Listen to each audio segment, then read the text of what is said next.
ইউরোপীয় ইউনিয়নের জন্য নতুন শুল্ক আরোপ, মার্কিন প্রেসিডেন্টের সিদ্ধান্তের নিন্দা করলেন ফরাসি প্রেসিডেন্ট। অবৈধ অভিবাসীদের জন্য আরও আটক কেন্দ্র নির্মাণ করবে আমেরিকা। রাফায় হবে নাজি যুগের ইহুদি বন্দী শিবিরের মতো। গাজাবাসীদের রাফায় স্থানান্তর প্রস্তাবের বিরুদ্ধে ইতালিতে বিক্ষোভ। ইউরেনিয়াম সমৃদ্ধকরণে ছাড় নয়, সাফ জানিয়ে দিলেন ইরানি পররাষ্ট্রমন্ত্রী। ইউক্রেন ন্যাটো শাসন ঠেকাতে লড়ছে রাশিয়া ও উত্তর কোরিয়া, দুদেশের পররাষ্ট্রমন্ত্রীর বৈঠক। ফিলিস্তিনের গাজায় ব্যাপক বিমান হামলা করল ইসরায়েল, প্রতিবাদে বিভিন্ন দেশে বিক্ষোভ।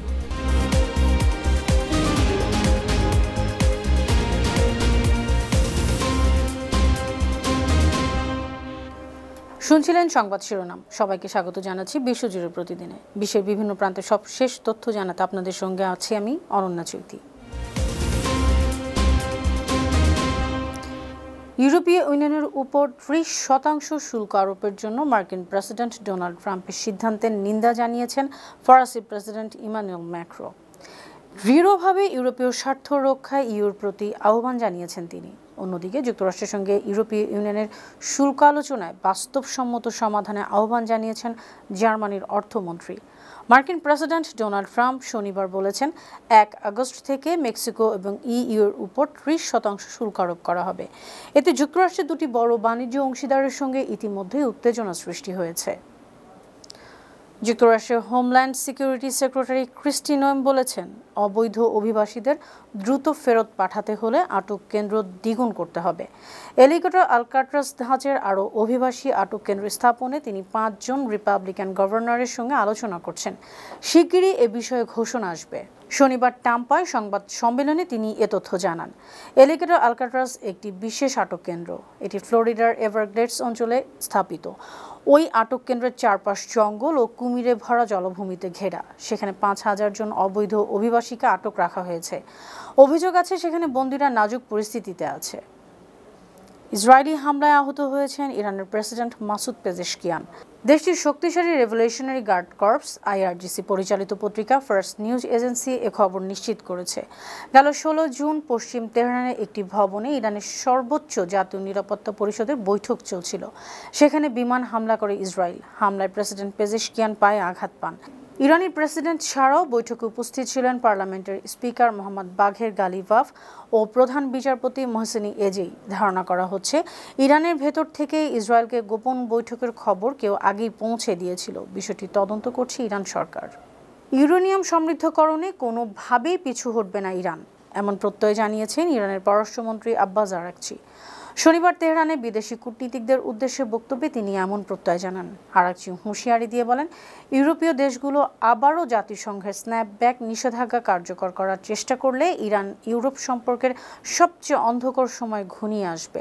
ফ্রান্স, জার্মানি ও যুক্তরাজ্যে পরমাণু আলোচনার সমাপ্তি ঘটবে। এ সময় আরাকচি আরও বলেন, ইরান চাইলে এতদিনে পারমাণবিক অস্ত্র তৈরি করতে পারত, কিন্তু পরমাণু অস্ত্র তৈরির ইচ্ছা ইরানের নেই, কারণ ইসলাম এ ধরনের অমানবিক অস্ত্রকে কঠোরভাবে নিষেধ করে। গাজার উত্তরাঞ্চলের শহর বেইত হানুনে ব্যাপক বিমান হামলা চালিয়েছে ইসরায়েলি সামরিক বাহিনী। শনিবার সন্ধ্যায় ডজন খানিক যুদ্ধবিমান ওই এলাকায় 35টিরও বেশি লক্ষ্যবস্তুতে আঘাত হানে। এসব হামলায় ব্যাপক বিস্ফোরণ ও ধ্বংসযজ্ঞ হয়। 2024 সালের জুনে বেইত হানুনকে দুর্যোগপ্রবণ এলাকা হিসেবে ঘোষণা করেছে স্থানীয় কর্তৃপক্ষ। শহরের প্রায় সব অবকাঠামো ধ্বংস, ভেঙে পড়েছে জরুরি সেবা। ফিলিস্তিনি কর্মকর্তাদের তথ্য মতে যুদ্ধ শুরুর পর থেকে এখন পর্যন্ত প্রায় 58,000 ফিলিস্তিনি ইসরায়েলি হামলায় নিহত হয়েছেন। তাদের অধিকাংশই নারী ও শিশু। গাজায় ইসরায়েলি অভিযানের বিরুদ্ধে স্পেনের রাজধানী মাদ্রিদ সহ দেশটির 200-রও বেশি স্থানে বিক্ষোভ হয়েছে। শনিবার এই আয়োজন করে paralaguerra.es নামে একটি সংগঠন। তাদের সঙ্গে একাত্মতা জানিয়েছে বিভিন্ন সামাজিক সংগঠন, শ্রমিক ইউনিয়ন এবং শিল্পী সমাজ।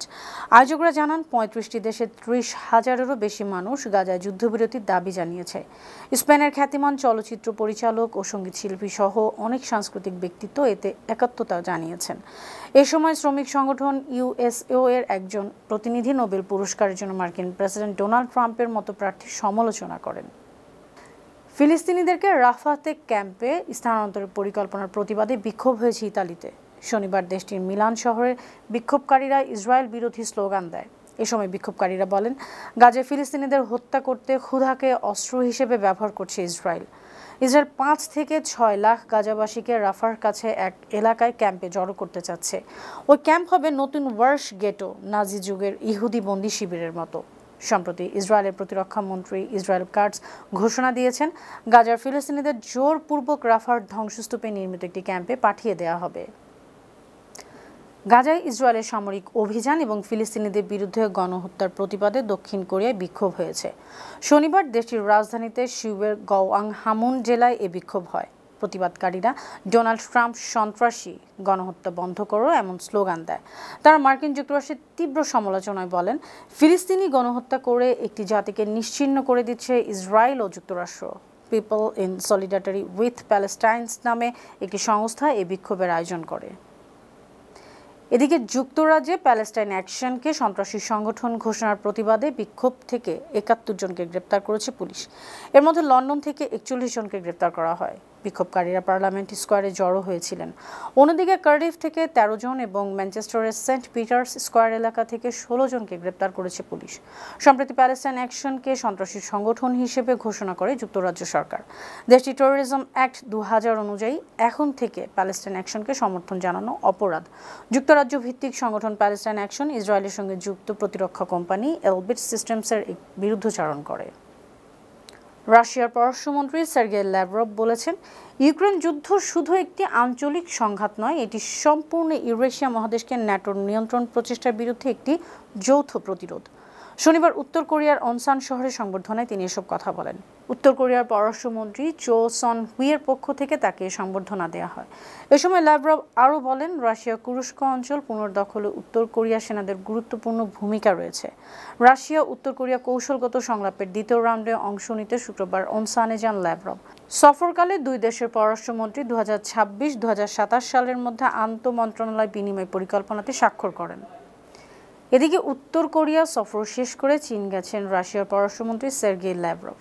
রোববার বেইজিং পৌঁছেছেন তিনি। রাশিয়ার পররাষ্ট্র মন্ত্রণালয় জানিয়েছে, ল্যাভরভ চীনের তিয়ানজিনে অনুষ্ঠিত সাংহাই প্রতিযোগিতা সংস্থার পররাষ্ট্রমন্ত্রী পরিষদের বৈঠকে অংশ নেবেন। ১৫ জুলাই তার সফর শেষ হবে। এ সফরে রাশিয়া ও চীনের মধ্যে দ্বিপাক্ষিক সম্পর্ক, আঞ্চলিক নিরাপত্তা এবং আন্তর্জাতিক সহযোগিতা ইস্যুতে আলোচনা হওয়ার সম্ভাবনা রয়েছে।